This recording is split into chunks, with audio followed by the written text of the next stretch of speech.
తల్లికి వందనం ఇద్దరు పిల్లలకి పడిందండి.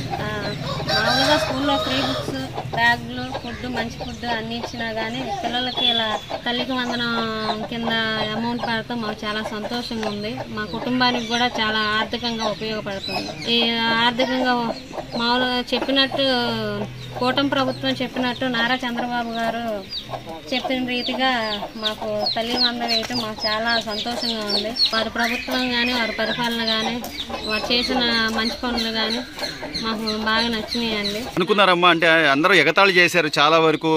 అసలు జగన్మోహన్ రెడ్డి గారు అయితే నీకు 15,000 నీకు 15,000 అని మోసం చేస్తున్నాడు అది అని చెప్పి అన్నారు. కానీ ఈ రోజున మీకు డబ్బులు మీ అకౌంట్ లో పడ్డాయమ్మా?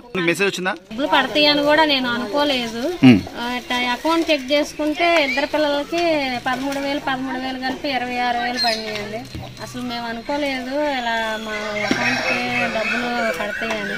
మాకు చాలా సంతోషంగా ఉందండి. సో ఆర్థికంగా కూడా కొంచెం నిలదొక్కుకోవాలి ప్రతి ఒక్కళ్ళు అని చెప్పి ఈరోజు రాష్ట్ర ముఖ్యమంత్రి గారు తీసుకుంటున్న నిర్ణయాలు ఎట్లా ఉన్నాయమ్మా? మా ఆర్థిక ఇబ్బందులు తీరుతాయండి. సో మొత్తం మీద ఈ ప్రభుత్వం పరిపాలన ఎలా ఉందంటారు? బాగుందండి.